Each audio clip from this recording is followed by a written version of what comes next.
Good evening and welcome to the stream.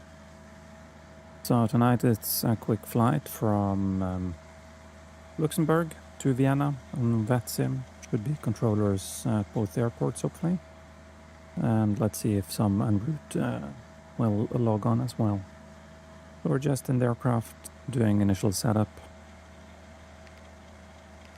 And I'm gonna just use charts on my iPad in front of me. Avitab is crashing the sim, so.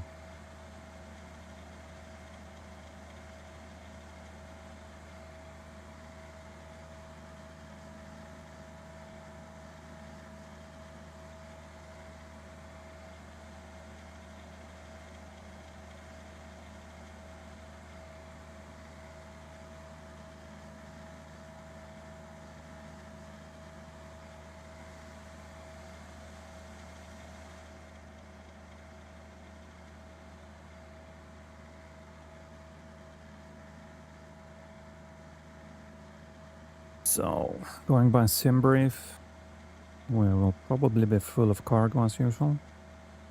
But let's at least do the fuel. 3.2 for 2 hour, yeah. With good weather it might be a little bit over the top, but we'll just run with that. I don't want anything in the forward hold, we never do. And yeah, let's do that with 67 passengers. 27 tons ramp weight, about 27 ton takeoff weight then. That's fine.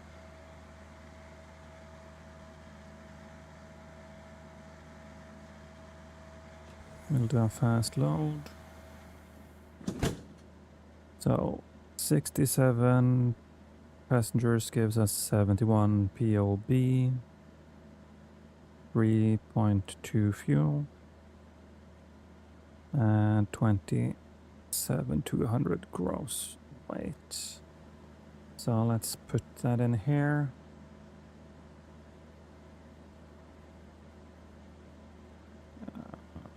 This is too long. Let's do 18,300 about there. 71 POB, but can I change this today? This bugged out the last time I tried, but seems to work now. Good. 3,200. Exactly there. And how much cargo do we need? So 57. Yep. This doesn't really matter anyway, too much, but let's just make it as close as possible. We'll use speed bugs here today, but I need to reset them after disconnecting ground power. So let's see if we can get a clearance.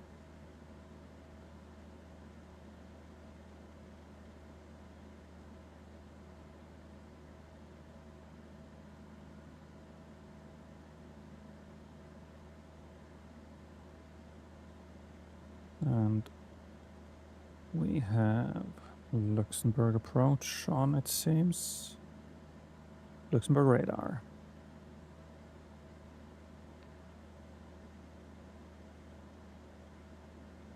Luxembourg radar, good evening.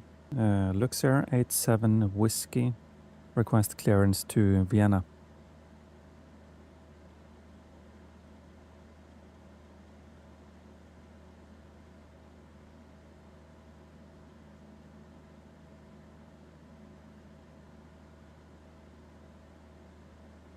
A 270 is not available for this aircraft. 230 will be fine, Luxair 87 Whiskey.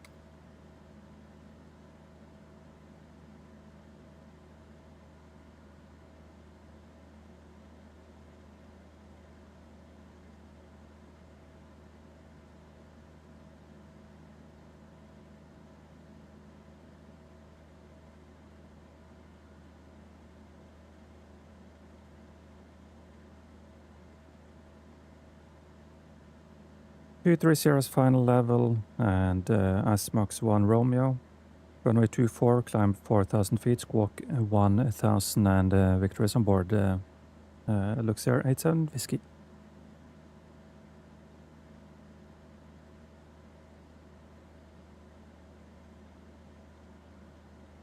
We'll go, report ready taxi, Luxair 87 Whiskey.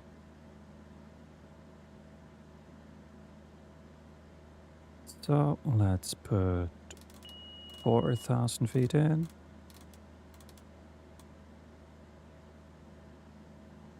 And let's do the flight. So, departing Q4, SMAX 1 Romeo, number 2. And on the OFP we have SMAX and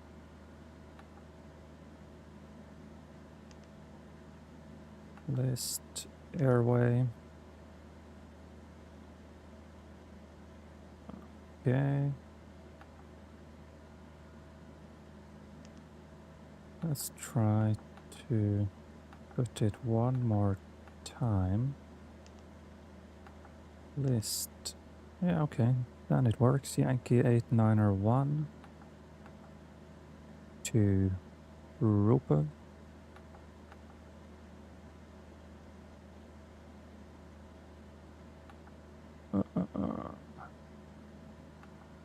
Okay.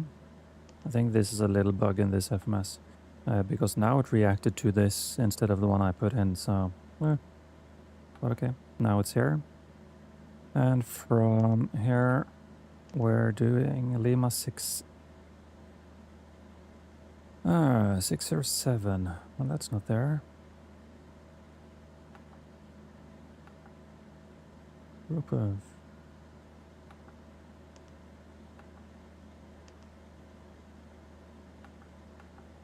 Okay, okay.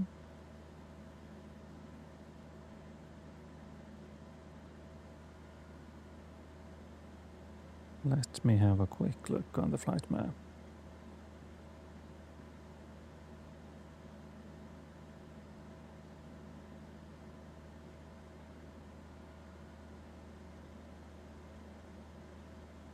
And it says booty.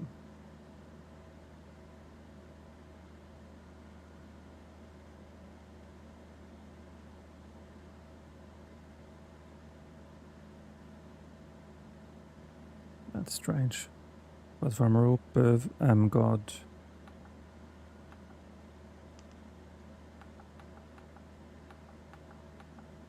Best entry is down south, Ubudi.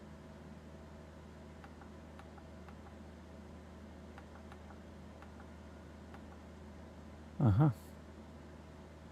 No. God. Ubidu. There we are. And will it pick up from here? Lima A984. Lima 984, there we are. To Bombi, number 4. And Tenlo.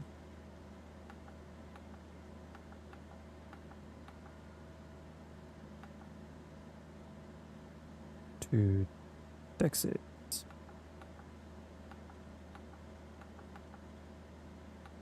Venom.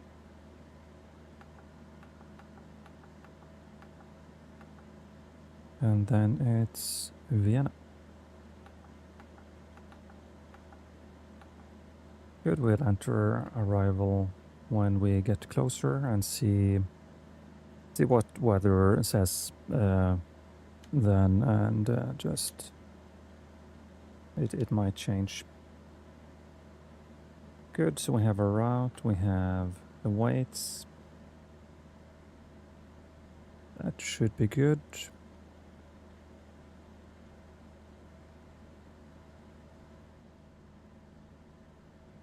close the door and let me just turn off these lights so we don't have glare on the screens.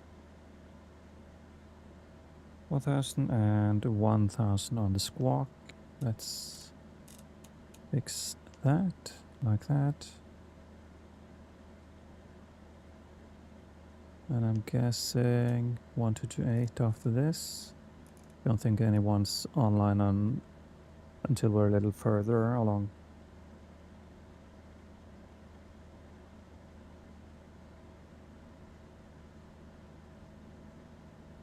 Very good. So, departure briefing. We're taking off runway 24 out of Luxembourg on SMAX 1 Romeo departure. That's 10-3 Alpha plate. Let's see if can I bring it up here.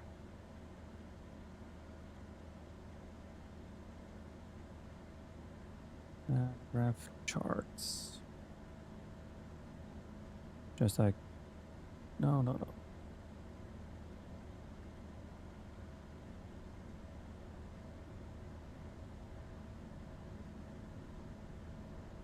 See.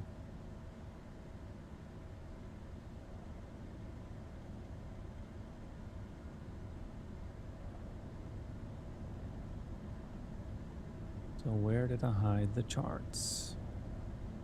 Oh, it's suddenly gone. Okay, so we'll do it without overlay then. So SMAX 1 Romeo. SMAX 1 Romeo has climb on 237 track. At 1,700 feet, direct Lima X-ray 06 Foxtrot right turn direct SMAX at or above flight level 80, and that's in the box.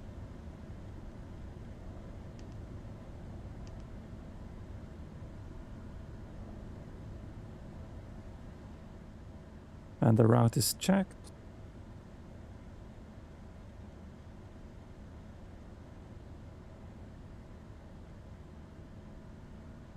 Let me just adjust my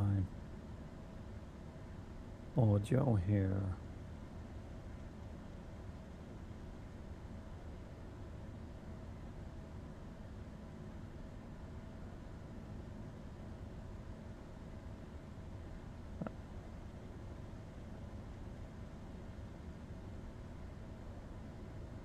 Good. Let's do some checklists. Pre-flight checklist, flight decks checked. Left and right battery switches is 4 on, reading 27.9 volts. And altimeter was, let's see, 1005. Reading 1240, that's cross-checked. Park brake is on, fuel 3002, and seat signs can now come on with the fuel. Checklist complete. And let's have a look outside. Everything looks good. All the doors are closed. Could have removed the cones, but we'll just... do we really need to push here? Oh, we can push. Pre-plan.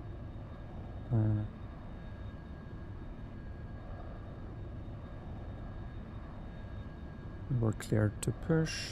Ground to cockpit. Plan acknowledged. Call me through the menu when you're ready. Ground to cockpit. Toes driving up. So for taxi, it will be a left turn down on Alpha to Alpha 1 or 2. That's the end of runway 24. We could probably even do Charlie. Yeah, we can do Charlie.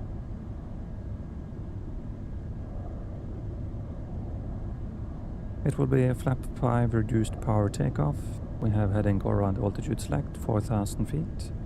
And airport altitude here is 1213. So let's do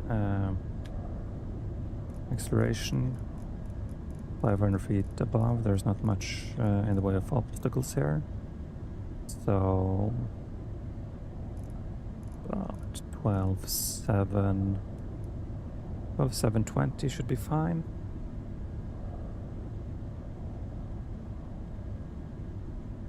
Throttles are connected, yes. And for pre-flight. Okay, Before start, all doors and hatches are closed, ready to connect. Alternate release, the door is fully up and it's guarded. Everything looks good here. Draws fuel light out. We can do beacon to red. And like we checked, the engines are cleared. Winching strap and adapter in position. Release parking brake when you're ready to start pushback. Good, so we'll start on stand. So before start, doors fuel lights out and ignition red, engines are clear left and right. Starting number 2. Introduce the fuel. NH rises way too fast in X-plane.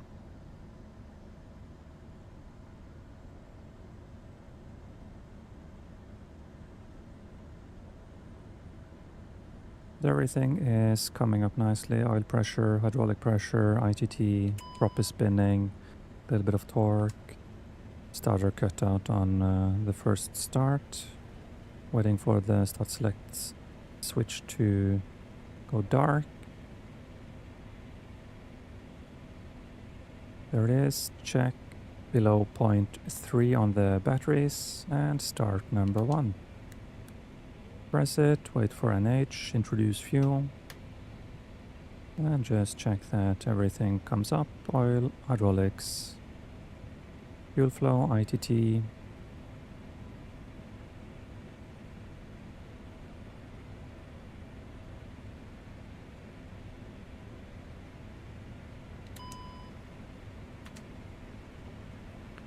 We have cutout, wait for the start select. But we can start the push. First disconnect GPU. Tunnel power is out. We are on the generators. And we'll release the park brake.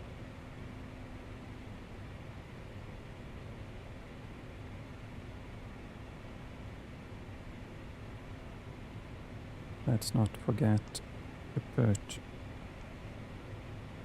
the transponder on as well.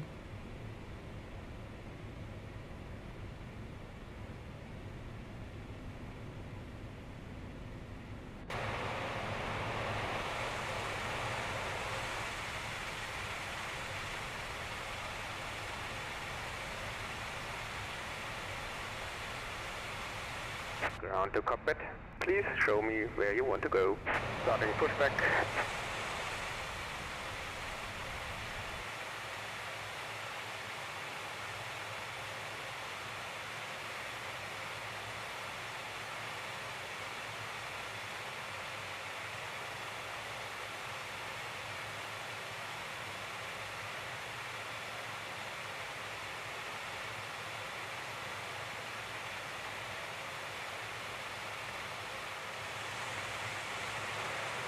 Beautiful afternoon here. It's just default scenery, but I think they have the improved ground textures pack I bought. And I think it does fine.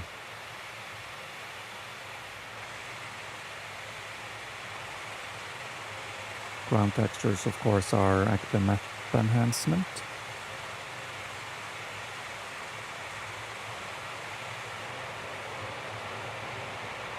And I don't think the trees are original either, but it looks pretty nice. A little bit too autumny for late August, but yeah.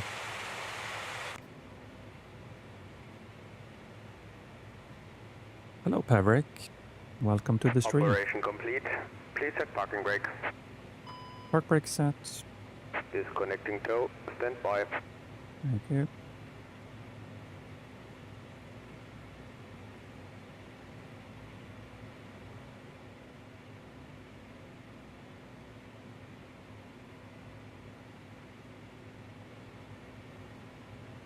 So let's get him away.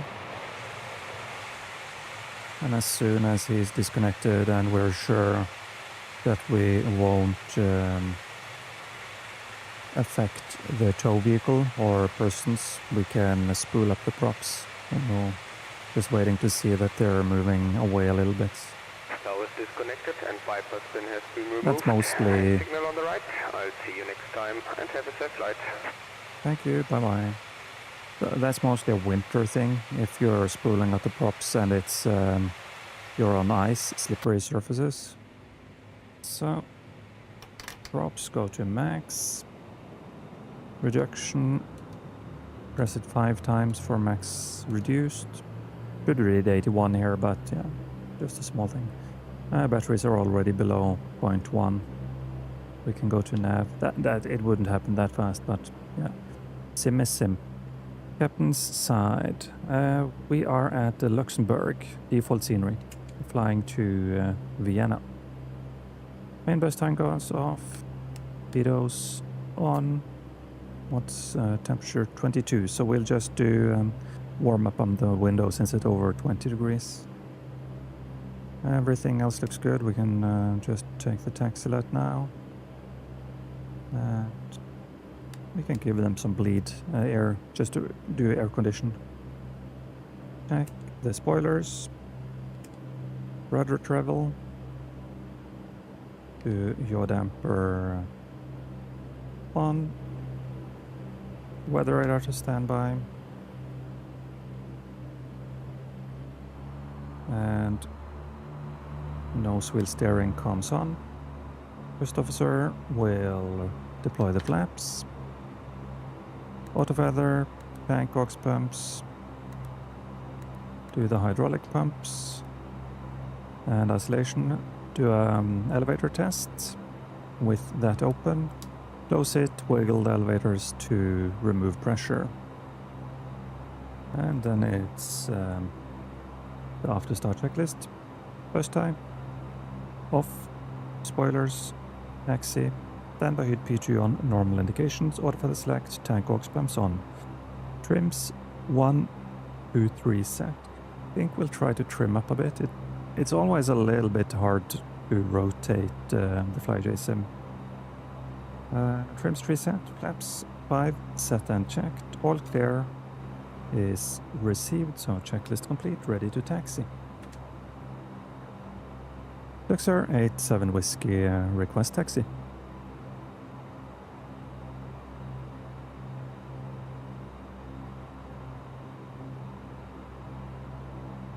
Luxair Link Charlie, runway 24 1005, Luxair 87 Whiskey.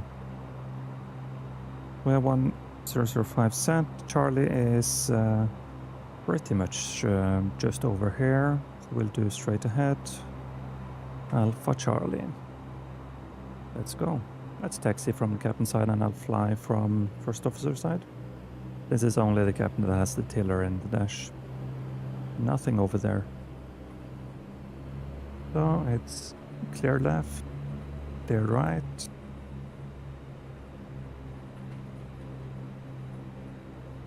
The heading bug sync.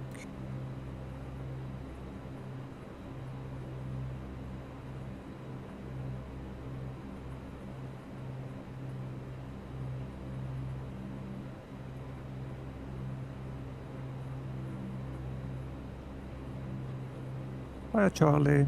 Yeah, takeoff runway 24, Luxair 87 Whiskey. So here's Charlie. Dead left, dead right, all the lights come on. Cabin call. Bleeds off. And gust lock goes off. Full control check. Spoilers to flight. Let's do nav. So we have the before takeoff. Caution warning lights are here. Cabin clear received. Flight controls checked. Spoilers flight checklist complete. Let's go. Hello Janice, thank you. Let's get going towards Vienna. Advance until we have auto feather arm. Pilot monitoring will then do power set.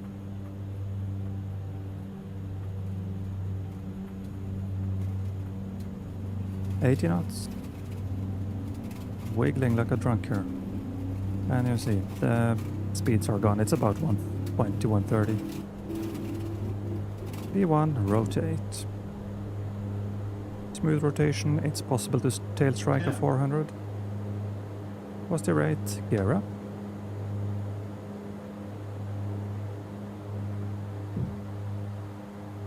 Gear up checked.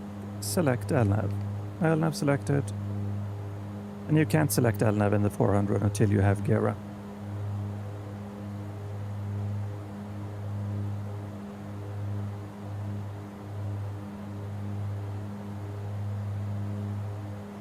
Climb flight level 140 Luxair 87 whiskey. 140 is set, altitude select. We're past 400 feet, flaps 0. And with that, also remember to put on the bleeds. Flaps 0 checked. Set climb power 900, autofeather off. 900 on the props. Actually, FlyGSim has a bug. I'll just enable autopilot here and talk about that. Yeah, Janice, it's Luxair 87 whiskey. That's the call sign for this flight. So this is a real flight that leaves Luxembourg in the evening or afternoon. So when I was making the flight plan for this, it was in the air. So, but let's do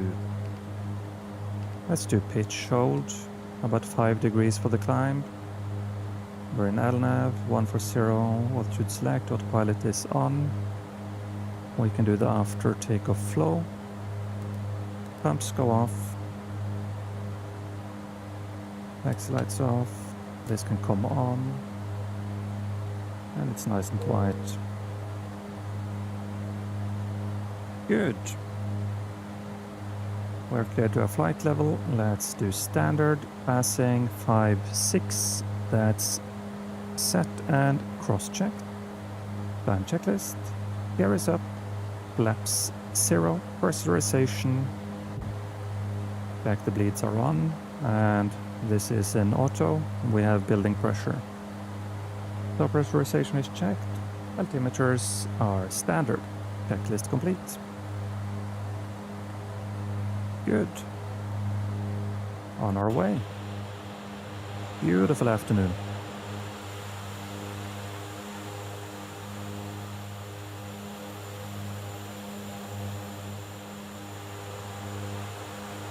So the reason I'm gonna climb in max RPM 1020 is the FlyGSim has a modeling problem with the props. So if you do 900, that would be a normal max climb scenario. It's either the way they're modeling torque or props. It especially above flight level 200, it will decrease the climb rate way too much. So for a max takeoff weight, about 29 tons, and climbing to max flight level 250, we would end up the last few thousand feet with a couple of hundred feet per minute.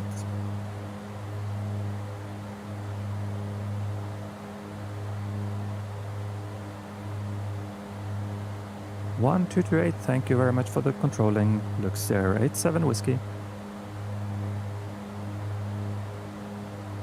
1228, Unicom. Very nice. So, this will use a little bit more fuel. We're in end-top power, but that's not ideal. But it's also the noise. It's just way more. Let's sync the heading bag and see what's ahead of us. Yeah. We'll just follow along the routing. But one trick we can do to reduce a little bit of noise. we can put the windshield wipers in the up position. And it's pretty cool that they have modeled a little bit of a sound change in the FlyJ sim for this. So, depending on the operator, in the aircraft flight manual, the AFM, I don't think you should do this. Some operators I know are more strict and won't let their crews put them up, but we fly with them up all the time. It saves a lot of noise during a long day. Closing in on 140, that was the pre-level. Let's do final cruise level 230.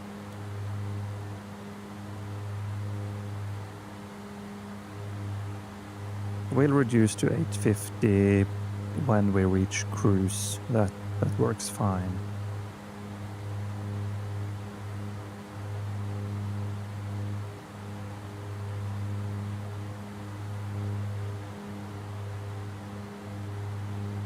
Really nice, the latest update to X-Plane with the clouds. This, the artifacting in the distance might be due to me running less mist, or what's it called here in the Luas. It's yeah, the haze adjustment. I've lowered it with this Lua script a bit because I thought it was just at least for colder parts of the world where you don't have as much haze, it didn't make much sense. So I like to see further instead, at least now with X-Plane map enhancement as well. I think this rivals MSFS in some ways, at least since I'm running the same map enhancement in Microsoft Flight Sim as well.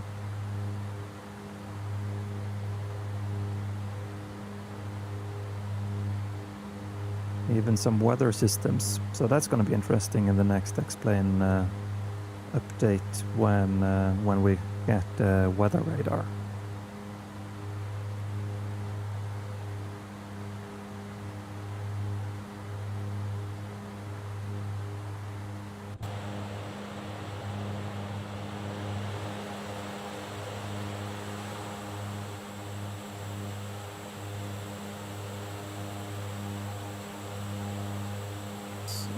Let me just check to see. Yeah, there's still, at least for now, there is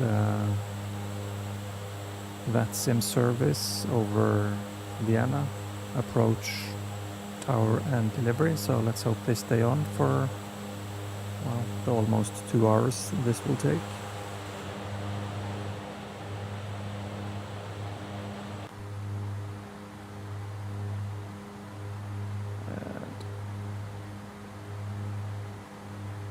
This is a long way to fly, so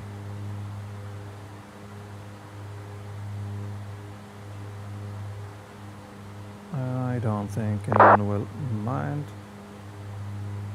that we go to Ubidu. That's that removes a bit of this long burn over here.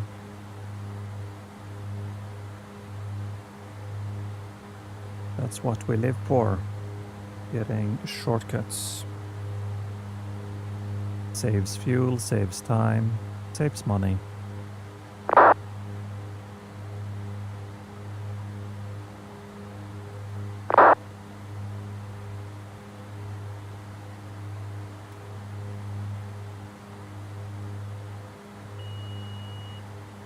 So we have pre-level. Standard flight level 230 is set. Check that altitude select is there, so we're not busting any altitudes, and it will do it happily. Altitude captured. So in real life now we would set finish levers to 850. check that max cruise is automatically set, and do a quick fuel check, 2,900 kilos. And we would record that on our EFPN flight plan. So let me quickly check what is our cruise speed today.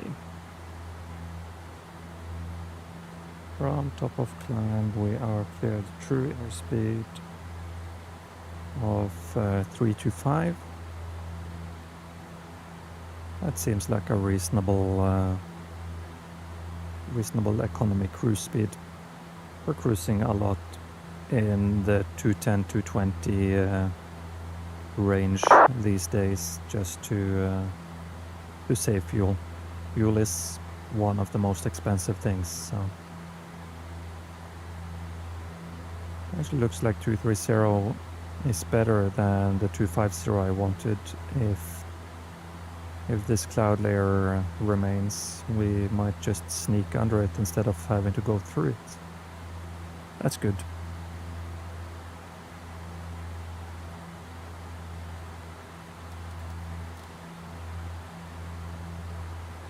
Good. Everything is done. Climb checklist, flow is done. We are at cruise. So next up will be to plan the descent. That's quite a ways. Let's see. We are plus 2 hours. So estimated Vienna without an approach program yet at 2050. So about 9 o'clock then. Landing with 1,500 kilos. That should also increase just a little bit when we start the descent. There we are, 325. Reduced torque, power a little bit, and about 230 indicated seems fine.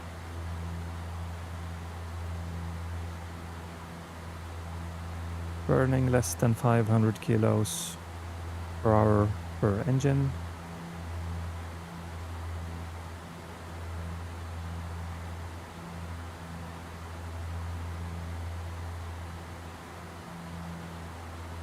If you're getting real cheap economy cruises, you'll see this drop to closer to 400.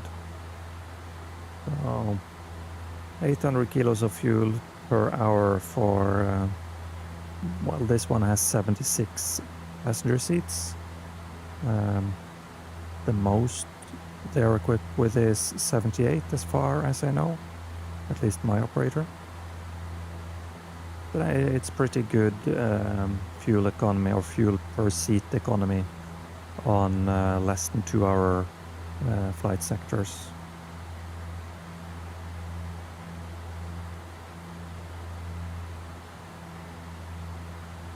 Let's see here. So since we don't have a weather radar, I would assume this kind of cloud might be a little bumpy. So we will give ourselves a heading to avoid it.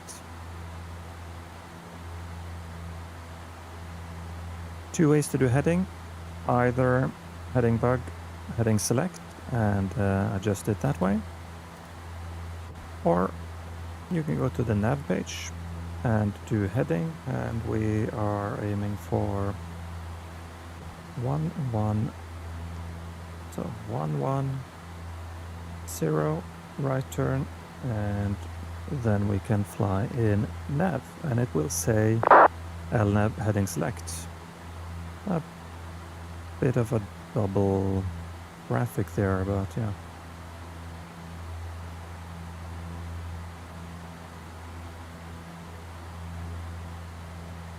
So the FMS in the FlyJSim seems pretty solid.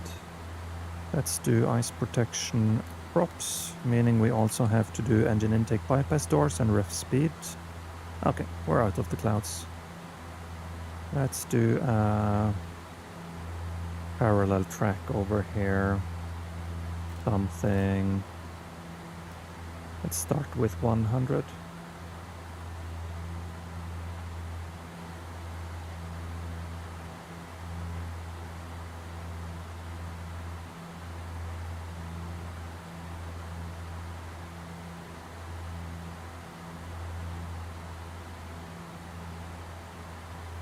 As soon as we get past it, we'll go direct Ubidu again. Nice little bit of a tailwind component, not much.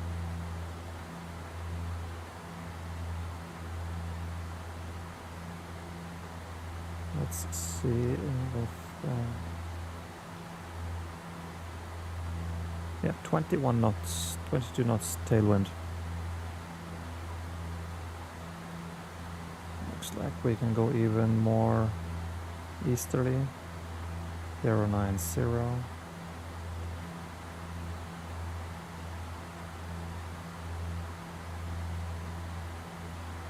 And just keep the heading bugs synced in case you have to intervene for some reason.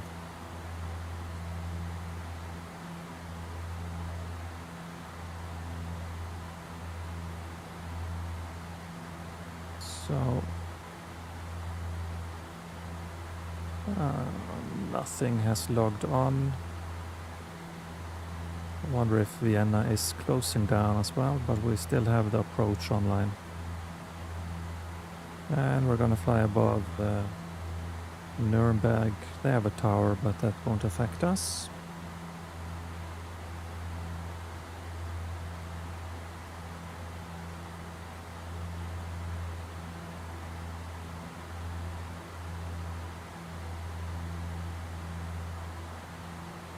Probably should have flown down in Greece for the island event down there.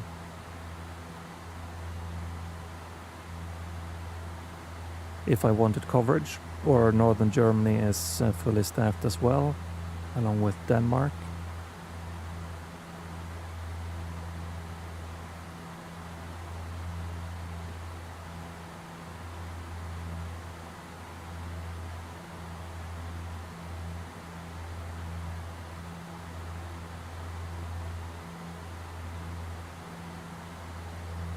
Pretty dark clouds.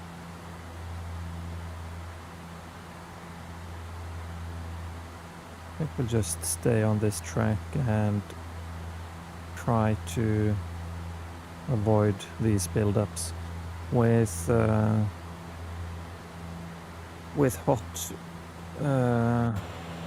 hot air coming from the fields below. You would probably get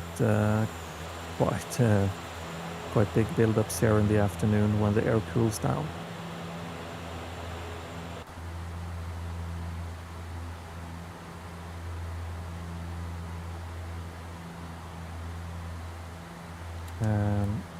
Turn off the props. We would leave the engine intake doors open once they're if they're open once, leave them on for the rest of the flight, and that has to do with what let's see. Here are the bypass doors. So there's something, if you put them on and close them, they will change to a secondary power circuit, and maintenance doesn't like them being used on that too much. But the way they work is, if you have anything coming into the engine intakes, the air for the engines, it comes in and then it goes up into the turbine up here, and it circulates. It's a reverse flow, I think, turbine. And what this does is it's sort of an inertial separator thing where gravity and airflow will pull some air out underneath. And if you have ice building up here on the intake lips, these are pneumatically operated anti-ice. What is going on here? That was just an edge of the clouds. We'll do prop ice. and the ice would then, when it breaks up, either due to using the ice protection panel here, or just by itself mechanically due to how big it gets, or even if you have, let's say, a bird strike or bird ingestion into the engine when you are taking off for landing, you will let's do direct to Rudder and follow the plan. Yeah, this looks good. So quite a lot of the time, if you're flying on airports with a lot of bird activity, during the summer especially, you might even take off with these open. And if you're taxiing during winter, you have a lot of snow and slush, for example, you will also open them on the ground and just keep them open for the entire flight. Yeah, forgot light there. Pan, rapid descent, pressurization, okay. Someone's having fun.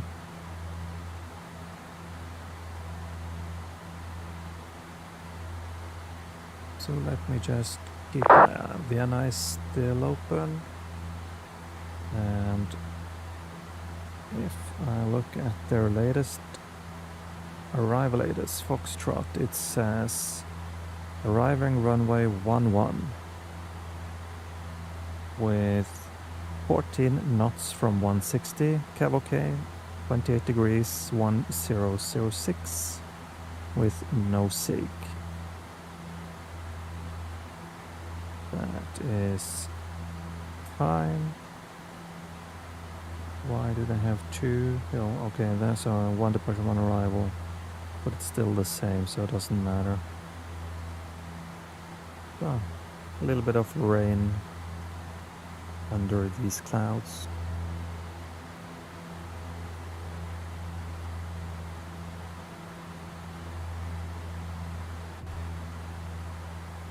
Flight plan, menu, arrive, runway 11, and that should give us, let's see, Vienna 3 Whiskey. Vienna 3 Whiskey number 14. And from there we can do, so it's cav okay anyway, so minima doesn't matter. The Dash 8 loves to fly RNAV approaches. It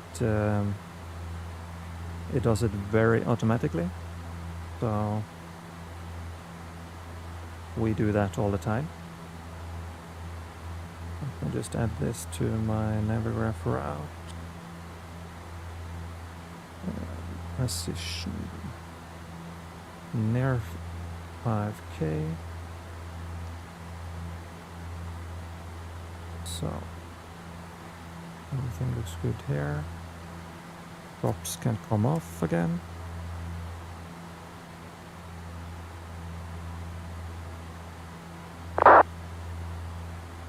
Well, we're never gonna reach 280. So let's just remove this. We'll have a look at the chart. It says Vienna above 6,000. Yeah, so we're gonna be high for everything in here. 190 is over 6, 91 is over 6. And the Dash 8 FMS does not have a function to say above, below. It's just at, and even that is just for advisories. The VNAV is totally manual anyway, so you're getting a profile based on what you put into the box. We'll do that later on. Master, here we need to be below 170, above 6,000. So it's saying 170, yeah. So it's probably calculating that this is okay. It should do at least. And altitude's going down. Looks fine. And we are coming into 651. That's the initial approach fix. 650 is final approach. That's 5,000 feet. That checks. And it's just a normal 3.1 degree glide slope. That's an LPV Cat 1, very good, with a minima of 775 on the MDA. 780, we are limited to rounding by 10.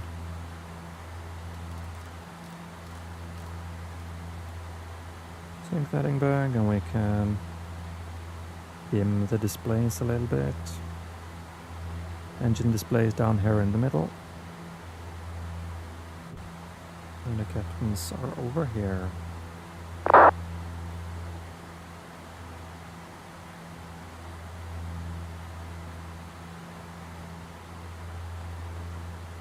Perf-wise, ETA now is 9 o'clock with the arrival. That's fine. And we are, yeah, so 10 low is quite far away. This is our max range, so it's a long route. About 2 hours is long in a Dash 8. We can also go into the transponder, set it to below. We will do above during climb, below during cruise, and descent. I think one of the reasons we put below is if you have to do an emergency descent, you want it to paint as many targets as it can below you, in case you have to maneuver. That's good. Use page 1-2 to get back to the initial page.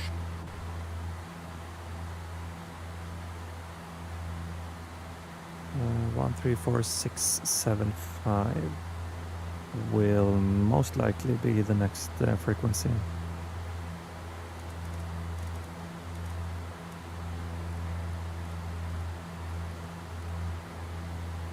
Good, so that's prepared. Yeah. Just cruise along then.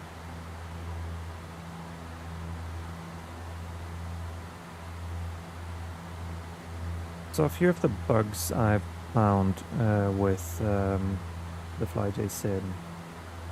I was doing some, well, apart from what I said earlier during the climb, that it doesn't want to climb right with 900 or 850. You need to use 1020. That's a bug, obviously. And it's a little bit the same for descent. In the real aircraft, you can pretty easily slow down, unless you're very heavy. And even then it's not a problem if you just plan for a little shallower of a descent than you can with a heavy aircraft. So in the Vienna profile, for a heavy aircraft, I would most likely do something like 1800 feet per minute. It will also depend a little bit on the wind, of course. If you have a lot of tailwind, you're getting pushed along the ground faster. So you have to factor that into your descent planning and maybe start earlier. If you have a lot of headwind, you can wait. You can have a steeper approach.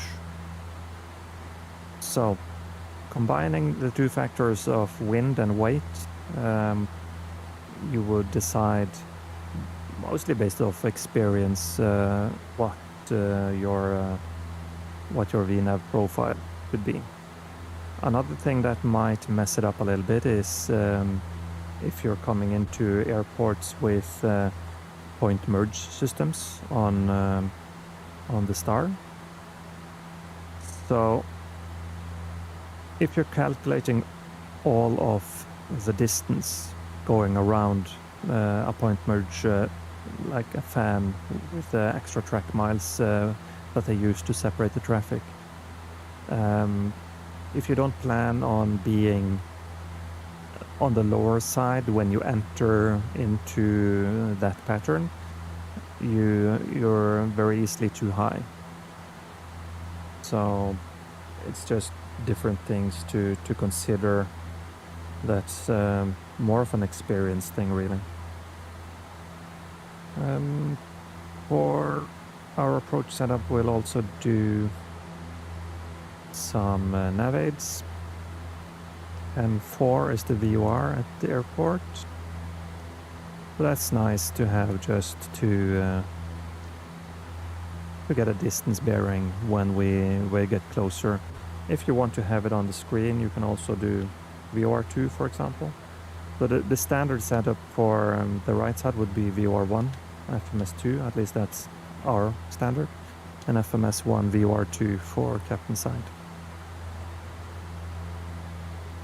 So 10.4 is the VOR, we can put that up, and I'll just find the ILS is 10.3 or 1.1, and we would have that in standby as well, and maybe also switch over to it when we are on the approach, because it will give you a DME distance to the runway. It's just a nice tool to have to plan your descent, your config, your speeds. You can easily configure a -8 at 5 miles and be stabilized before 1000, or you can do even closer if you want to be stabilized by 500 feet on a visual approach. So that's the good thing about having big barn door propellers. They are really effective at slowing down the aircraft, more so in real life than here in the sim. That's another one of those prop power modeling things that I really hope they can fix. The good old Majestic in Prepare 3D had that modeled much better, where you could slow down just by doing idle in the descent.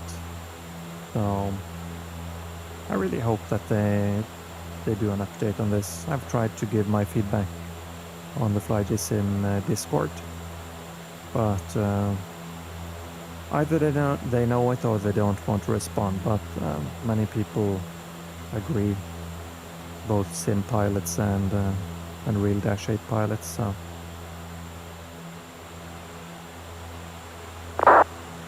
I think it's a nice aircraft.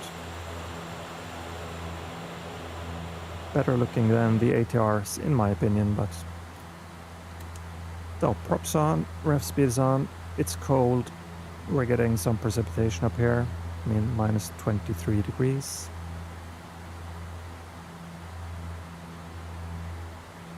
We'll have, yeah, we're seeing Vienna over here now, so at least about almost 200 miles to go till top of descent. You can also see it here, 213. I might do a 2000 feet per minute descent. We'll have a look when we get closer. It's mostly for a reminder. When we get to DME, you can also do the ×3 rule. So 23, and Vienna is at 600, so call it 500 to make it a round number, even rounder. Let's just use 23 ×3, 69 miles out, and then just have a look at the maps. If you have, let's say, if you're coming into a north-south runway, you're coming from the south and have to land southbound, you're going to have extra track miles to pass the airport, do a base leg, and come back in on the approach. So you will have to adjust for that, of course. But the way you're flying a Dash 8, you're flying a limited route net. Take the bigger operators in Europe like Luxair, who else are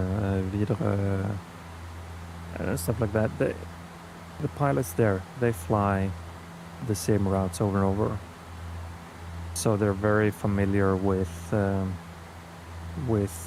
airports and what they need to do. But even then, it goes wrong sometimes, and you have to do a punishment lap, a 360 or something to get down if you're hot and high on a visual approach on a nice day and you're talking and drinking way too much coffee in the cockpit.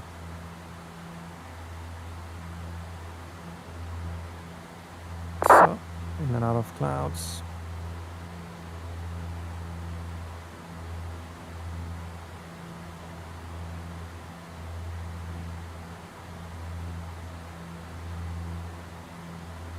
If anyone have any Dash 8 questions or anything else you would like to know, feel free.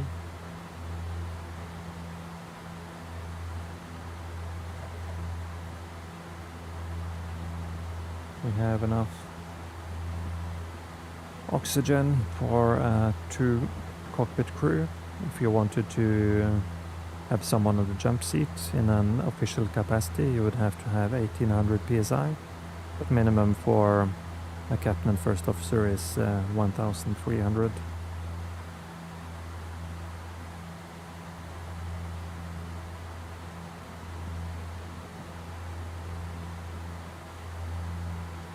Would be nice to get out of the clouds. Look at the great ortho. So we have someone over here. Let's see.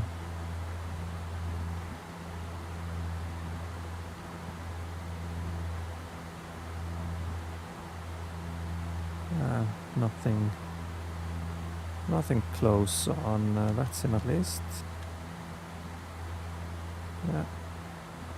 Someone on TCAS behind us.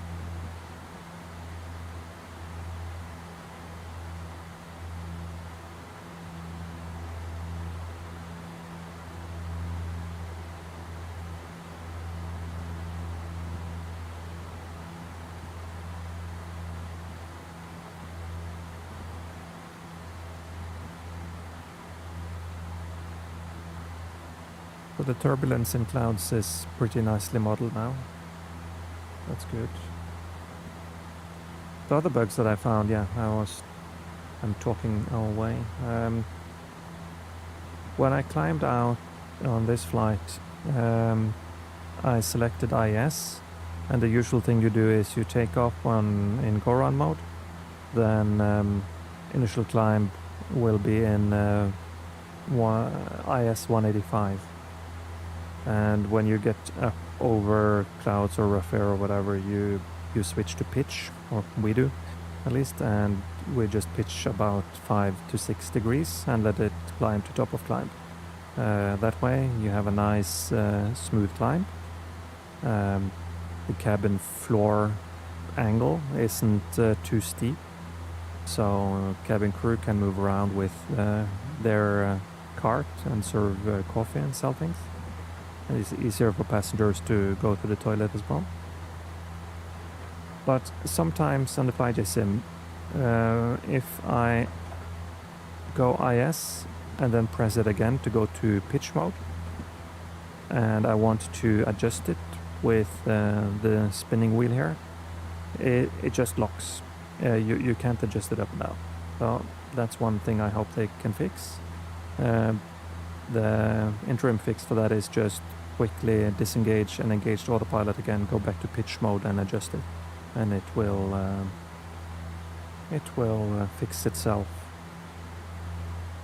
And during I did some climb testing. I might post a video about comparing FlyJ Sim with the Majestic, just to I think the developers know what needs to be done. I just wanted to make a video and have a look for myself, because the Majestic in that regard flies so much better. And when I did a lot of flights to test climbs, I did just a reset, put it back on the ground, and I had engines not running. Let's have a look outside, since we can see the ground now. And when I did that, the start select switch didn't want to engage when I tried to start the engine. I had to press it twice. So again, another big deal. It's just some logic that gets messed up. And one thing that we will see when we are on the approach, when the approach goes to active, or an RNAV approach goes to active, you will remove the altitude select. And doing that in the Majestic and in the real aircraft, you have to press and hold the button for a few seconds. But in the FlyJ Sim, it's instant. Just press it and it's gone. And another bug that has been reported, at least on the Discord as I've seen, is that the stall speed red strip on the speed tape is too high. Sometimes it reaches the VREP speed. So I think it's about, it's probably dynamic, but about 20 to 25 knots too high. And again, the Majestic seems to do that at least closer to what the real aircraft does, if not perfectly. So, yeah. It would be really, really cool if FlyJ Sim fixes these small bugs. But the big one is, of course, prop and power modeling.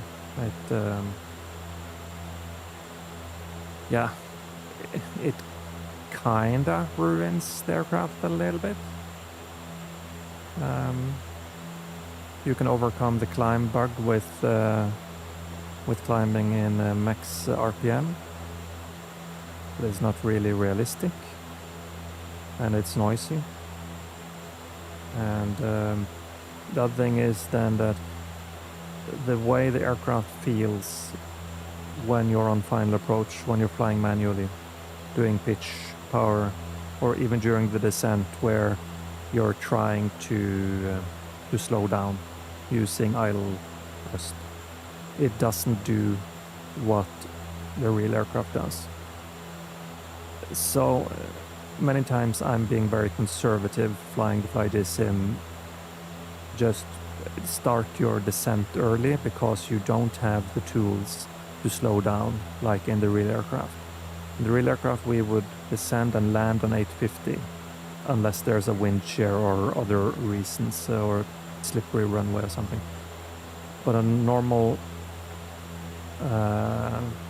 summer's day, 850 reduced, and you're landing fine all the time. So please fix the props, prop power, and it would be such a nice aircraft to fly in X-Plane.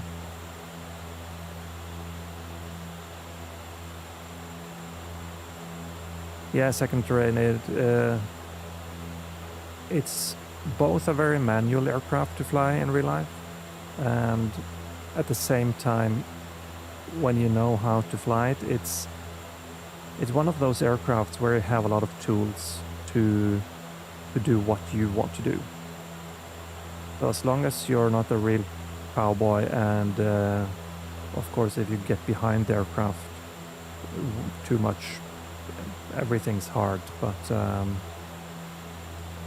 it has so many tools to help you out, in large part due to the big props, having the ability to change RPMs.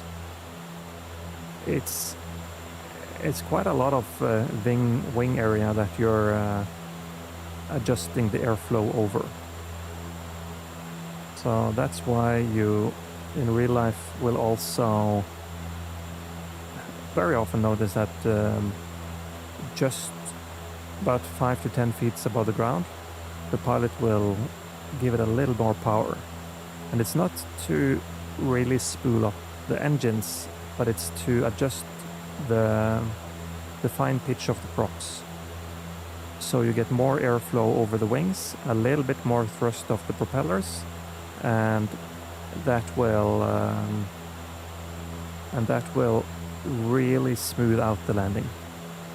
But of course it's called the crash height for a reason. The landing gear, the stiff, tall main landing gear, especially on a dry runway, and if you have a little bit of crosswind as well, so you have to land with a little bit of crab if you're not good enough to remove it. Yeah, it's gonna feel like it's biting.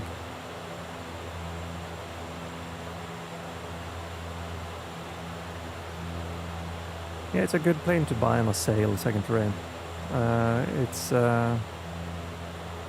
It is a good model, by all means it is. And I really just hope that they can fix the props on it.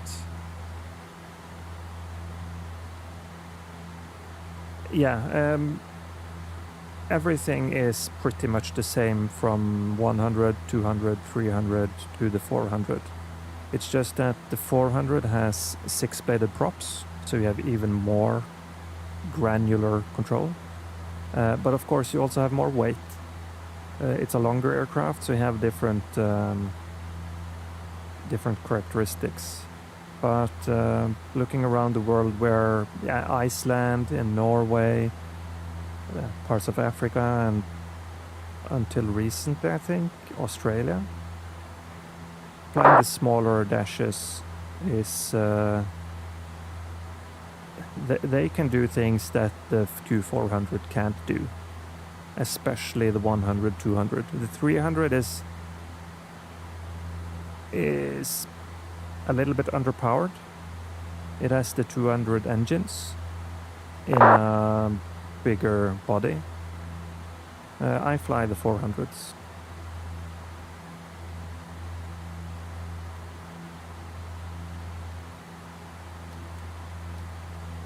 Let's see, how far is it? 25 minutes till top of descent. We'll just keep the 1800. Even though we have a little cross headwind, it's let's just be a little bit conservative, since we don't have the tools here. Landing weight should 25.5 tons.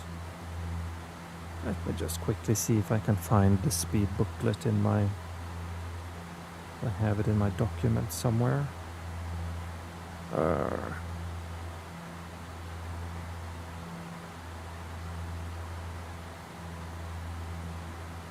Maybe we don't, but I should have it from Majestic. You don't even need to add nautical miles to slow down in this. You can do a continuous descent. It's just the FlyJ sim ways of doing things. Okay, so in another window here, I'm looking at speed cards. Let's go to 26. And that would be rear F of 121. Let's see what the aircraft gives us now. 122, 142.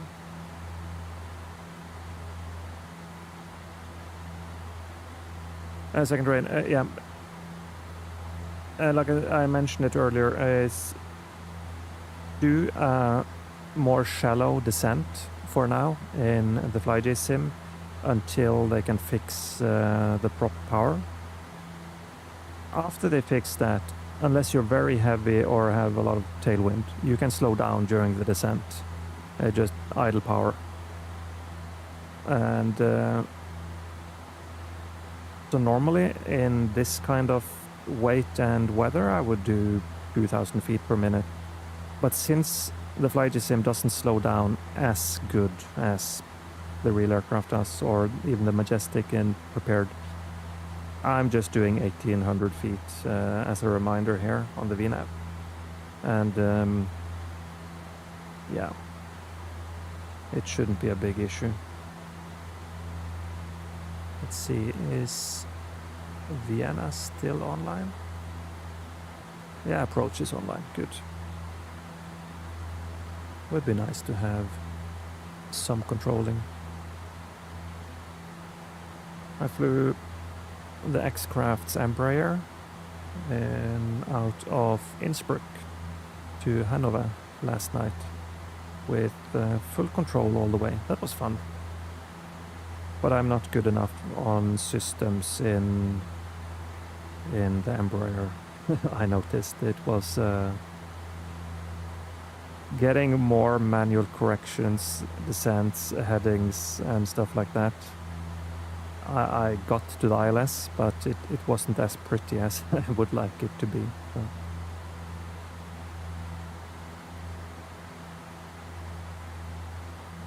Yeah.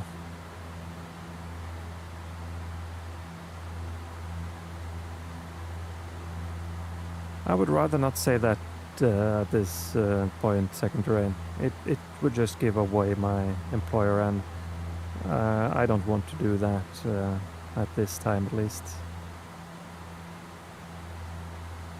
I'm from Europe.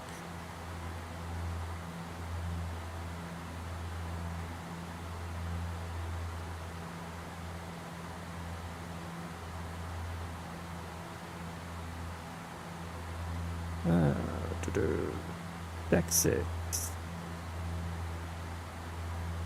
Dexit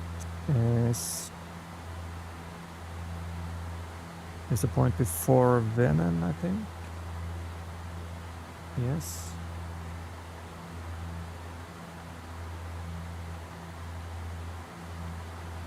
If I said I fly the A320, I could say where I'm from, but and wouldn't say much, right? Everyone flies that, or the 737.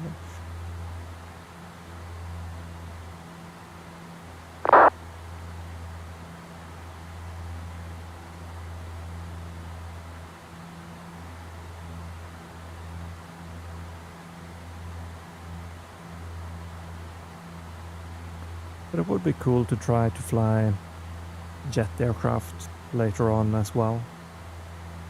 The Dash 8 is very fun. The operations are fun. The legs are short. You fly, yeah.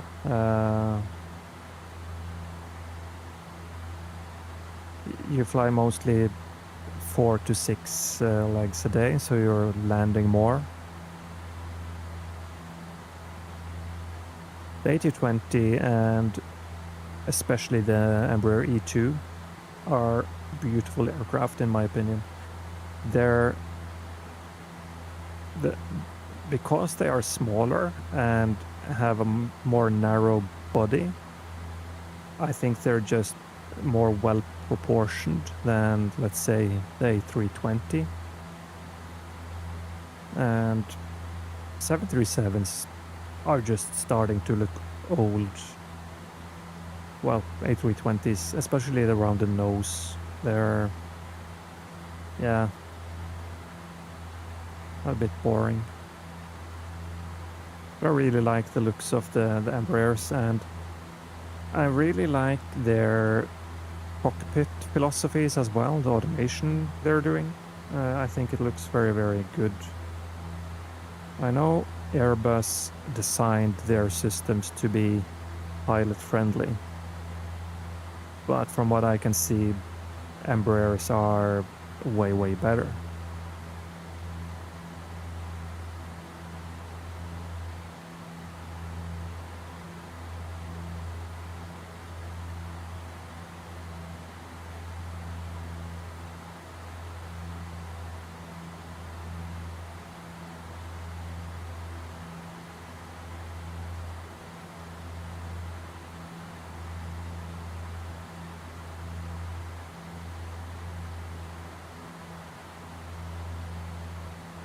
Yeah, low cost. Then if you're saying Airbus, well, there's so many of them. But if you have a British accent, okay, you're EasyJet. 737, Ryanair, yeah. But I think a lot of those companies, well, they have their issues, of course, social dumping and stuff. But I think, from what I've heard, people at least coming from Ryanair, and on the job it seems very nice, good colleagues. I think that's mostly everywhere in this business. You have to get along with people to be cooped up in this very small cockpit for increasingly long duty days. Like my next work, the next 3 days I'm working is pretty short days, just 9.5 hours. But they are without a break, at least 2 of them, so.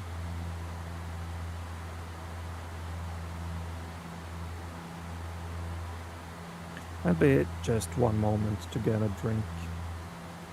Be right back.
And I'm back. Wow, it flies so slowly anyway. 15 minutes to go. And yeah, it's a very stupid VNAV. As you can see, it was just under 1800 and now we have a little bit more ground speed. So it's increasing.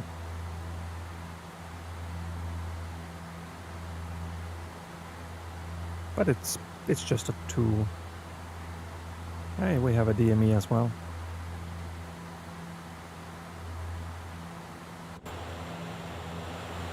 Bit cloudy. Very cool is the new atmosphere system. Sometimes the clouds are a bit wonky, but having layers with these colors and stuff like that, it's just brilliant in my opinion. It looks very, very good.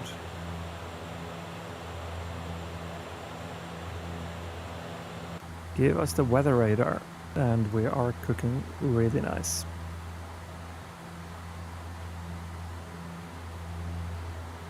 I think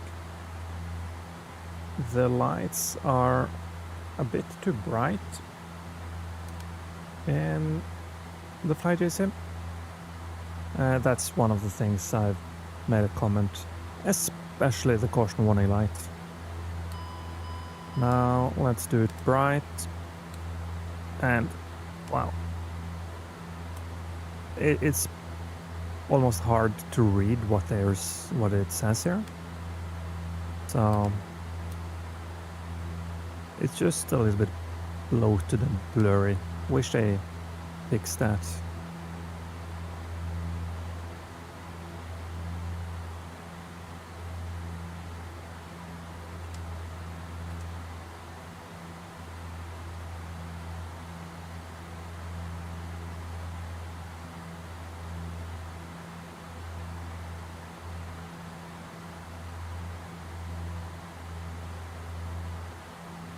So what's the latest weather?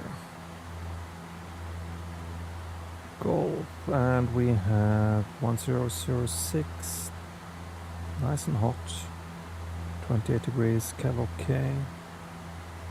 But weather should ease up a bit. Let's see. I'm just using Volant down the side here to look at the weather.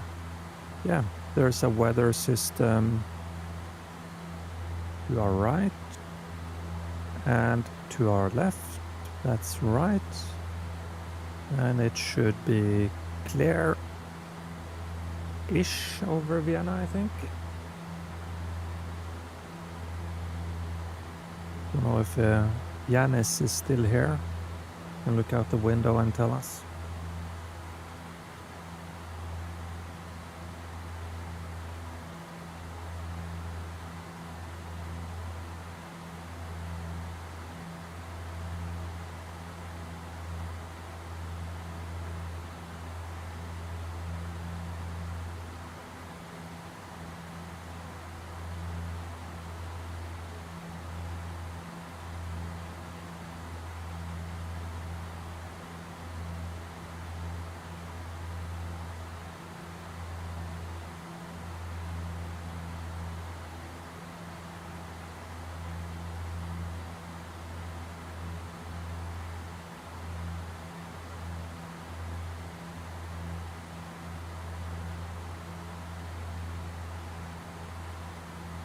So are you a pilot or in flight school, second terrain?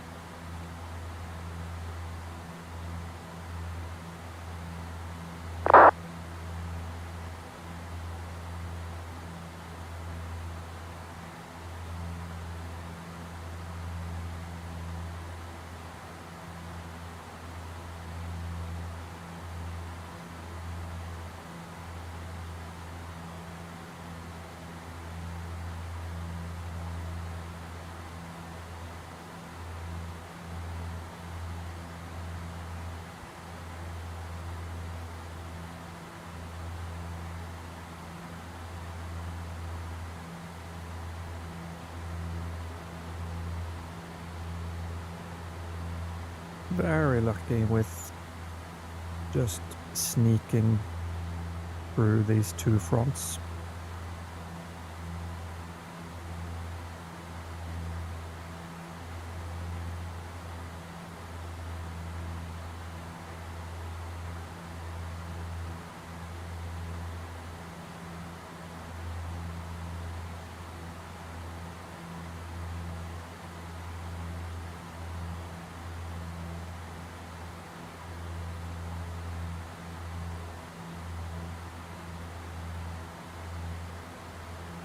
Yeah, that's a bit young maybe.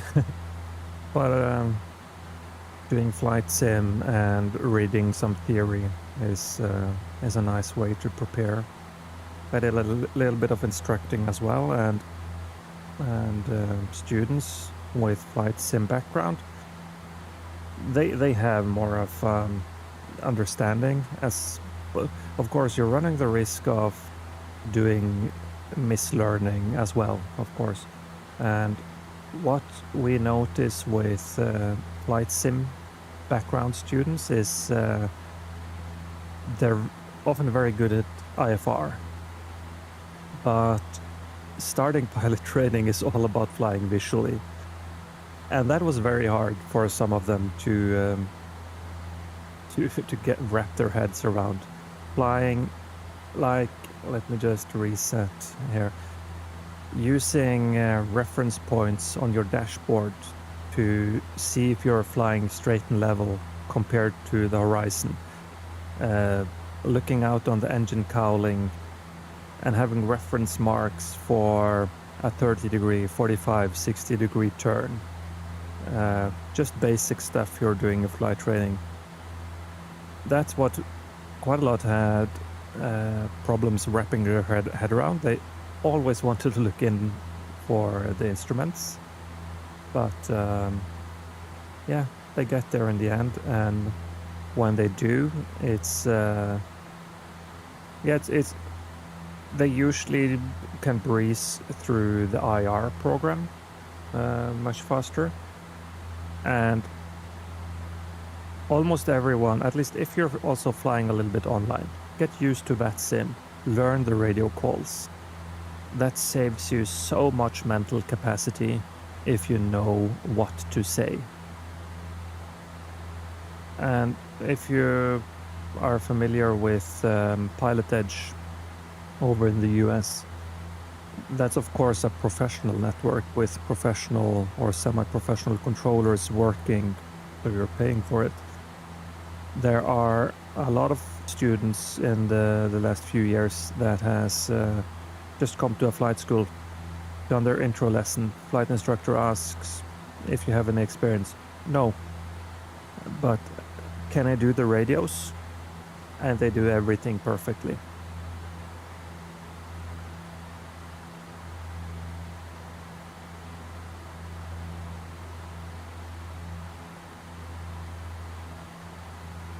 I started out flying when I was over 30.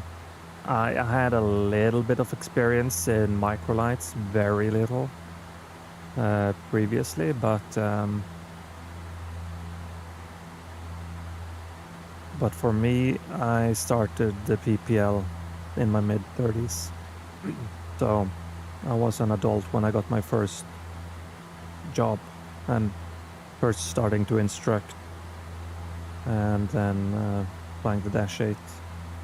So it's never too late. But for me as well, getting into the industry, if I had been a real flight head, just I want to fly, I would have done it much sooner, of course. But I've had 2 other careers, or 1.5 before that, done a lot of things, and I just wanted a change. And coming from a tech background, combined with a little bit of interest for flying, model aircraft, stuff like that, it's just a good combination and very interesting field. And I think one of the things that I find the most beautiful and exciting is coming in to land at an airport in the evening or night, and you have the whole Christmas tree of lights in front of you, the approach lights guiding you in to a big airport. That's always cool to just see those lights guide you in. It's just one of those things that gives me a kick. Sitting here at cruise, yeah, well, like today, you're in the clouds. That's a big part of the year.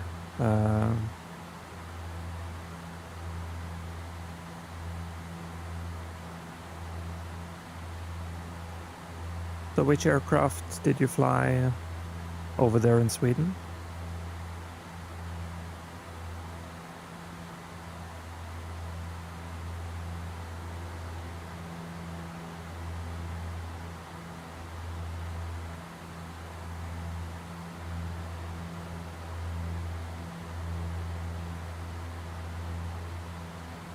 The weather's clearing up now, just as the weather radar predicted. That's cool. Very cool for the default weather to be this well modeled. A Piper Warrior, yeah. Basic standard aircraft. I've flown, well, Cessna's, Pipers, Cessna 152, 72, 82, Piper Warrior 2 and 3.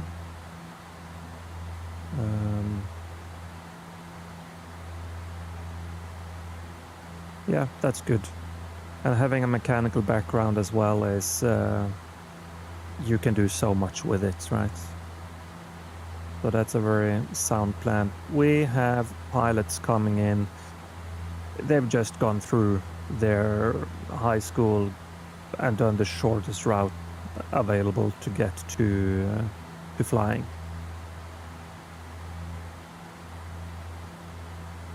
A dynamic, yeah, that I have never flown it, but I've seen it. It's very cool. The new ultralights, they are very cool. So, under 2 minutes and I don't know how many miles, but we got message for descent. Let's just start ourselves down. Let's do 120 here. Altitude select, I'll do vertical speed, -500 and arm the VNAV. If you do -500 first and just let it intercept, usually it's a much smoother transition to VNAV. And of course watch the speed, no auto throttle here. We'll remove this message, top of descent. And I'm expecting maybe to hear from the approach soon. They are still around 34675. That is ready. Sink the heading bag. And for range, just do something that's reasonable, something that gives you information. That's the most important thing. Gives you current information. If it just becomes cluttered, well, you don't get anything from it. So let's see.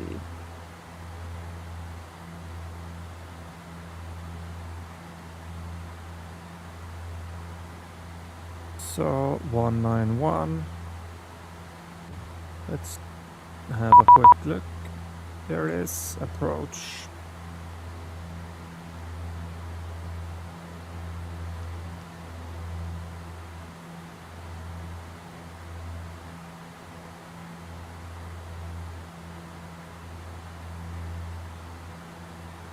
Let me pick up the weather again. Approach, good evening. Luxair 87 Whiskey with Golf in the descent on a Vienna arrival.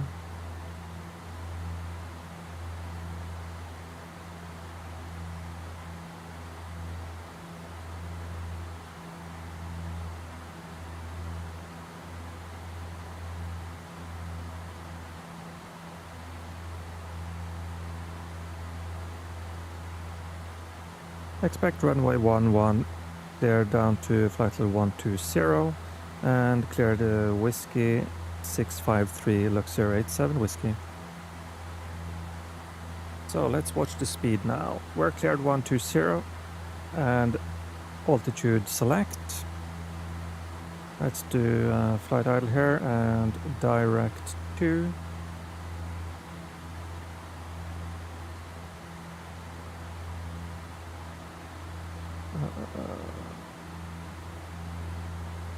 Six, 5, 3, that's 27.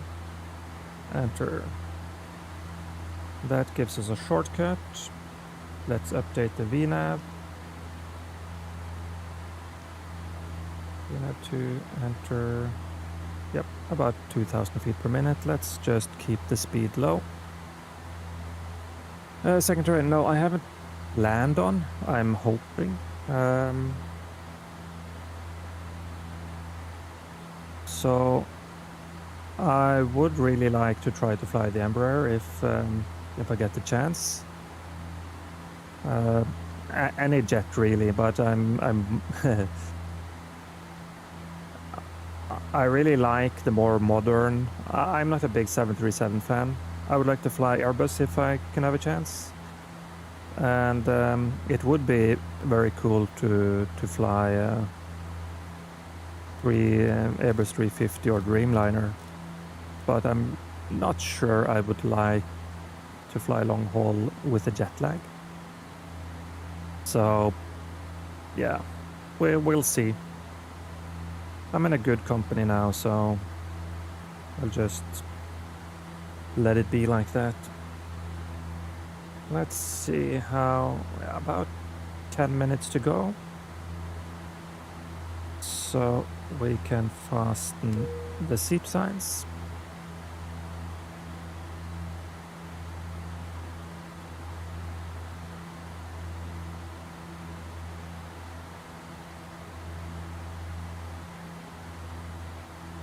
Getting dark outside now. Speed 230. Yeah, let's keep it 220, 230. Just so. Oh, it's in pitch hold. That's not good.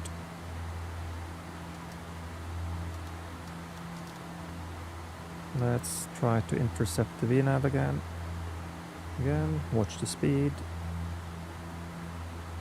VNav captured.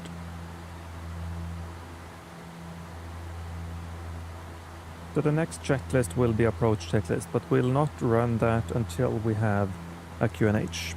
QNH here should be 1006, and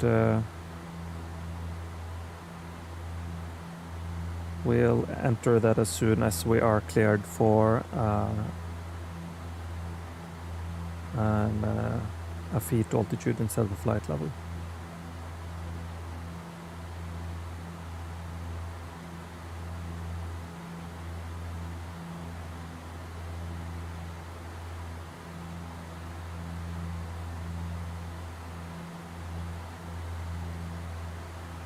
On approach Luxair 87 Whiskey, we request the RNAV 211 if possible.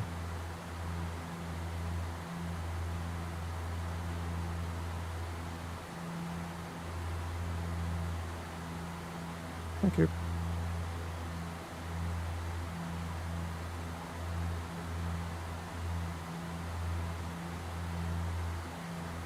So we're coming down.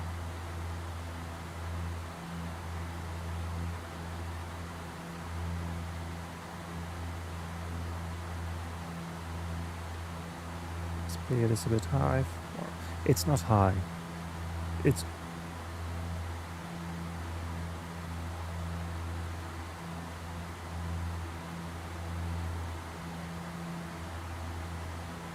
can I say again for Luxair 87 Whiskey, sorry?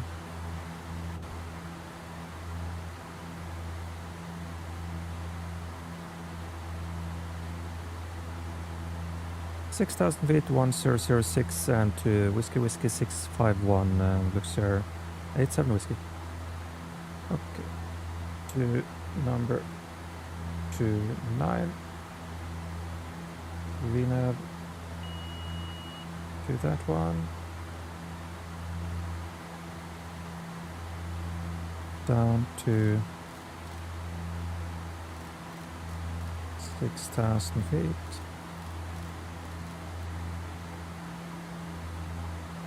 1006.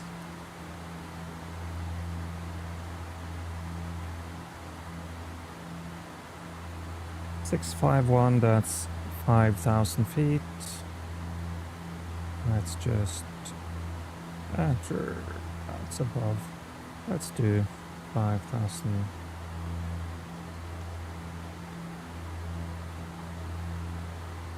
(5,005) and Vienna. It doesn't want to give us that. Okay, we'll just continue down and we'll do vertical speed.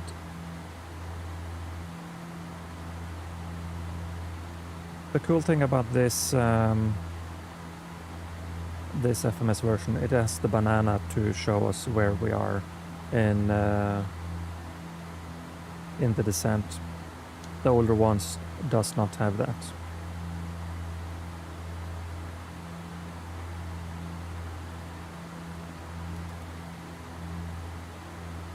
We can do the approach checklist. Approach briefing is complete. VREF 121, altimeters 1006, checklist complete.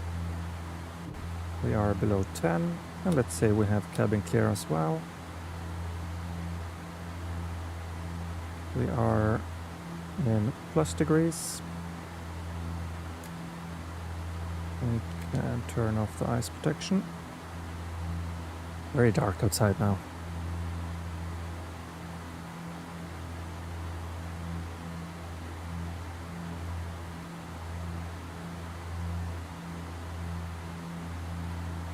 Yeah, second range, short turnaround is the name of the game now. Planes flying is money in the bank.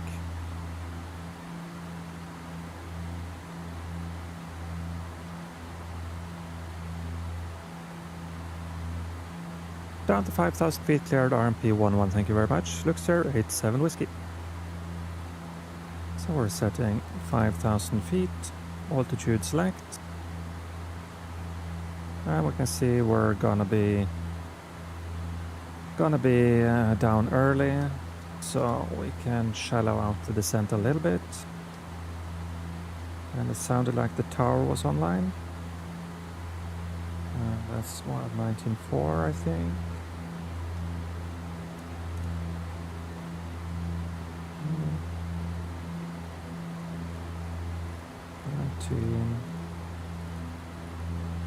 19.4 is ready. Speed is coming down. And since it's the flight sim, even though in real life we would land 850 max here, I think I'm gonna do props to max. It just gives a little bit better response. The lights are coming in as well, that's cool. Welcome to Vienna. So now we'll just keep the speed coming down to 200 knots. That's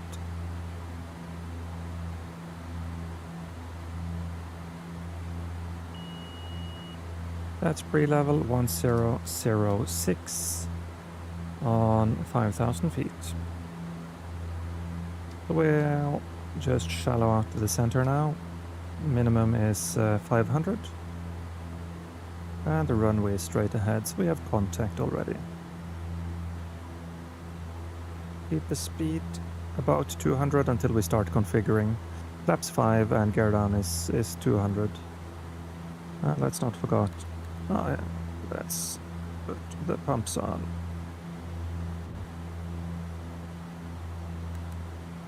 Pumps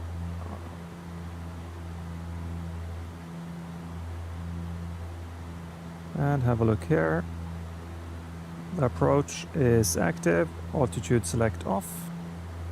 Missed approach is straight ahead, left turn FMD 5,000 feet. So 5,000 feet is set for the missed approach. The path is coming in here. VNAV is armed.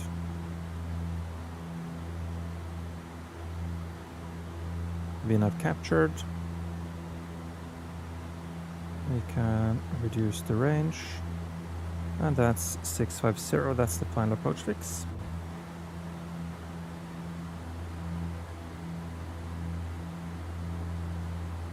And we have 13 miles. Long way to go still. Power 1194, goodbye. And Luxair 87 Whiskey.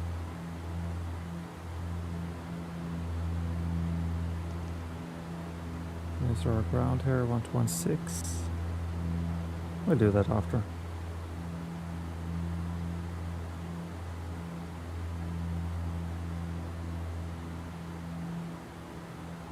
It's just a nuisance warning. No more LNAV available, but we're on the LPV. Wien Tower, very good evening. Luxair 87 Whiskey established, RNP 11.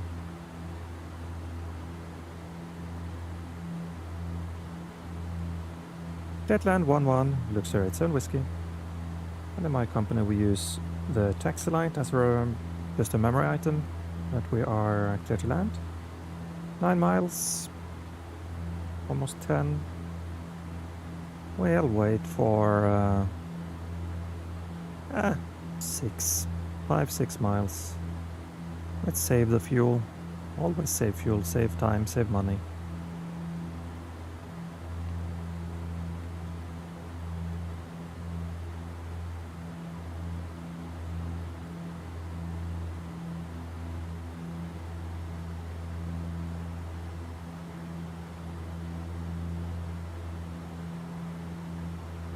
2,500. That's radio height 1006, passing 3,000 feet. So it's the last, at least what we use to have a reminder to double check the QNH. Let's do flaps 5, gear down.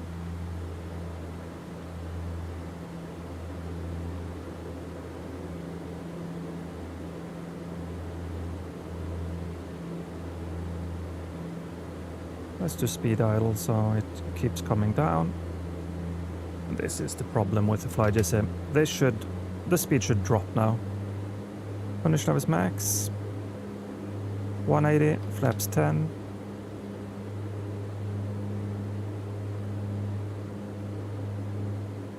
(172), flaps 15. Landing checklist. Here, down 3 green, flaps 15, set checked. Condition level is max. Wings checked, cabin clear received, checklist complete. Bleeds to minimum. And autopilot 2 disengaged. We'll keep about 140 for the speed here. It's usual to land with at least 10 knots over ref speed.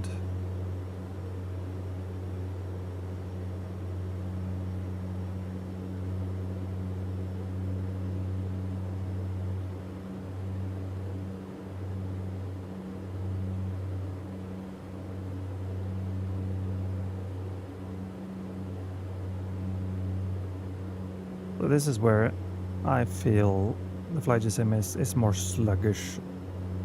It's just a bit slow to respond. 500.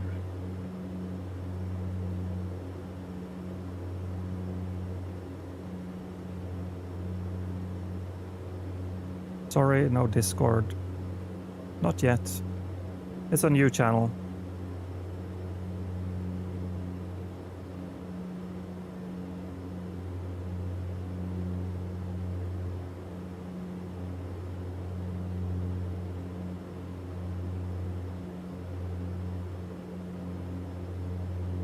Speed is good.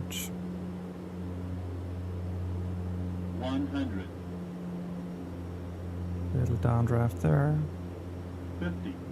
40. 30. 20. 10. Slow down into beta. And another FlyGSM bug. It doesn't want to come down on the nose wheel.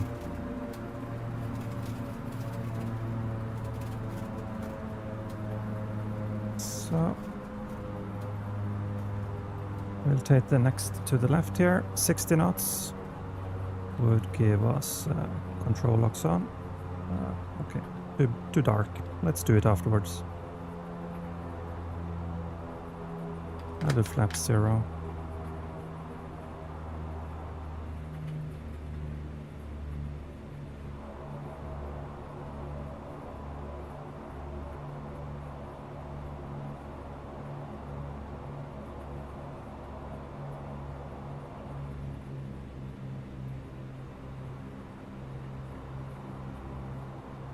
There, let's cross the hold short.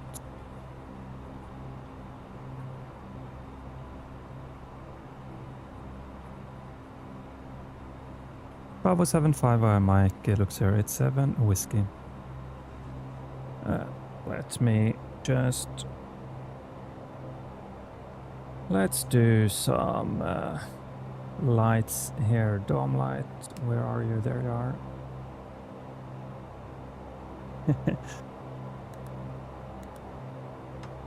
And flow is bust ties go on. All of the ice protection goes off. Landing lights off. Beacon to red. And spoilers light. Yaw damper off. Tank ox pumps goes off. And sys. Fuel sys. Weather radar off. And let me just find the taxi chart. Taxi.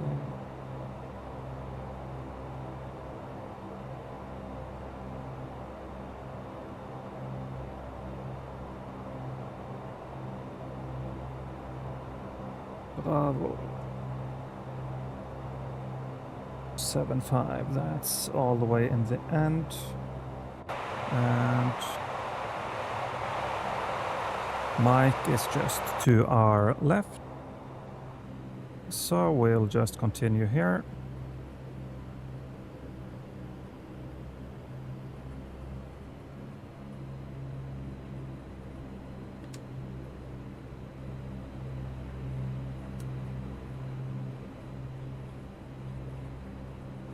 So we'll continue down to Echo X-ray 1-2, then there's right, left, Bravo 75. We're on a stand, of course, since we're Dash 8. No fancy gates for us here.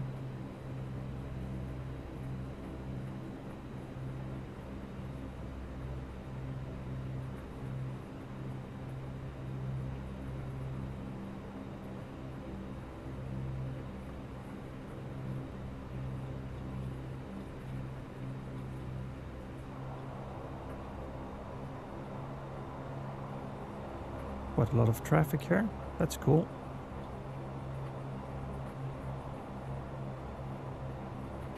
Let's see. Is there anything close that's online now?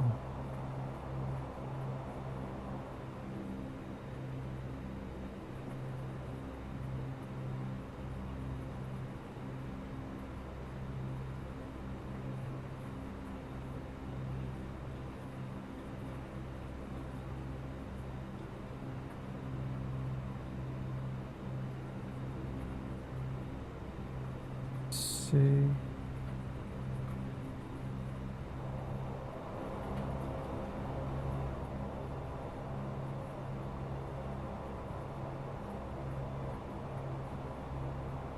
I think we're getting close.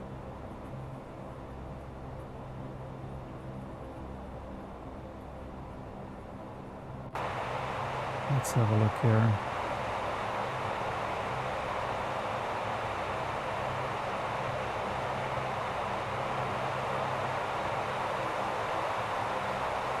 We're looking for exit 12, and what does this? Are we too far, maybe? Oh yeah, we're way too far.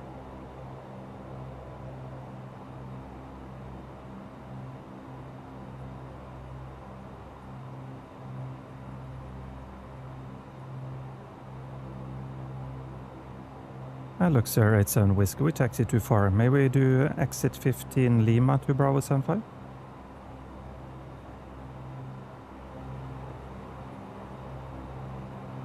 Lima Bravo 75, thank you.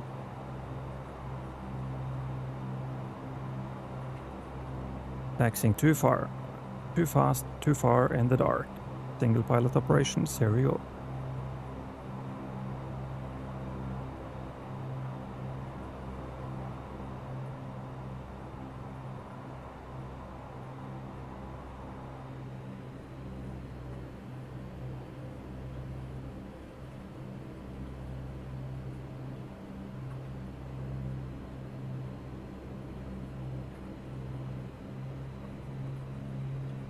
So here's the Alpha apron, and yeah, just a little longer. There's the terminal, and we should be over here.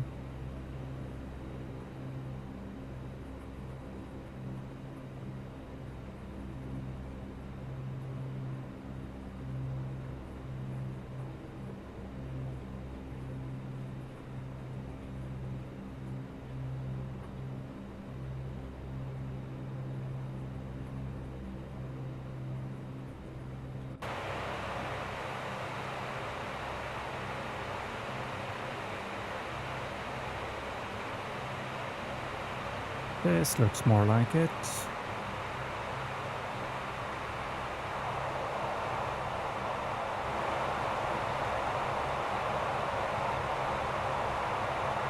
And that says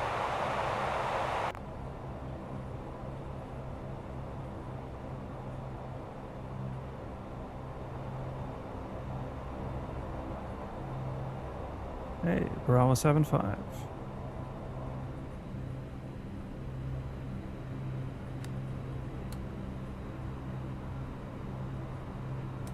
Exit light off.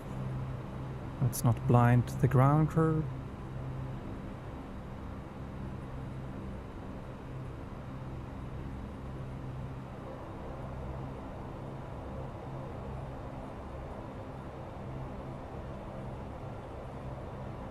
There we are. Now where is the park brake hiding? Let's get some lights here. Dome light. And park brake is set. Bring the props down to feather. Leads go off. Fasten seatbelt off. Emergency lights off. Gonna the logo light on. We forgot that in the dark. And we have flaps up already. Everything else is off. We'll turn off the hydraulic pumps. And do transponder 2000 and to standby. Press and hold for standby. Very good. 30 seconds on to cool down the engines. And when that's done, we forgot one thing. Or did we? No, the GPU is on. We forgot external power switch. That's on now. Very good. Unlike some other aircraft, the Dash 8 doesn't die immediately if you don't have ground power or APU running. You have, optimistically, half an hour of battery life, but it drains really, really, really fast.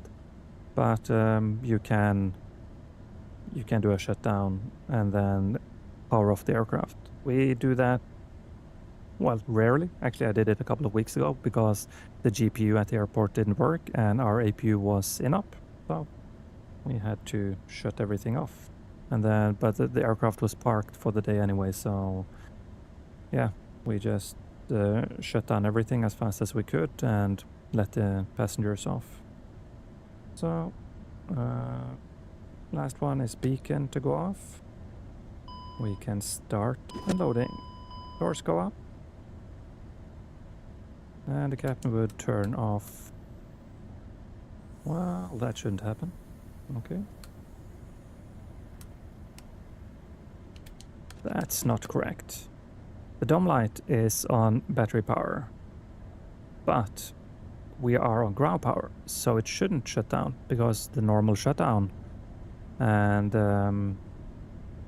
that is battery is off. So another bug. No Swiss steering goes off, and we'll do the shutdown checklist. That's park brake on, no wheel steering is off, external power is on, and battery switches as required. On external power, that should be 4 off, but we'll keep it on just for a little while. Since we're in the cockpit and can monitor the charge currents, it's not a big deal, but you shouldn't leave the aircraft with the batteries on.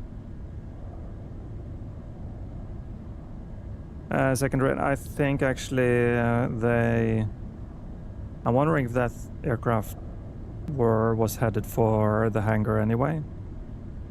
But as long as they have an APU to power up in the morning to start the aircraft, then it doesn't really matter. We can easily power down the aircraft and leave it without power over the night. So a quick look at the stats. We had 128 in the air, so almost 2 hours of block time. We used 1400 kilos of fuel, and we are left with 1790. The number you see on the screen, that's the measured numbers from the tanks, and what you see here is the calculated fuel burn. And this is very close. It's never this close in real life, but it is what it is. A simulator can't be as inaccurate as the real aircraft certainly is. And if we now wanted to shut down the aircraft for the night, we can do that flow as well. Emergency lights should then be off. The cabin switch should be to dump.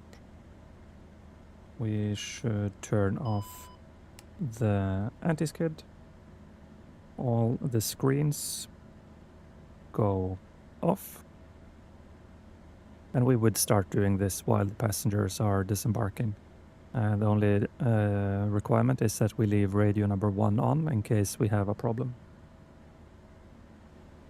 These are turned off after you take down the numbers, of course.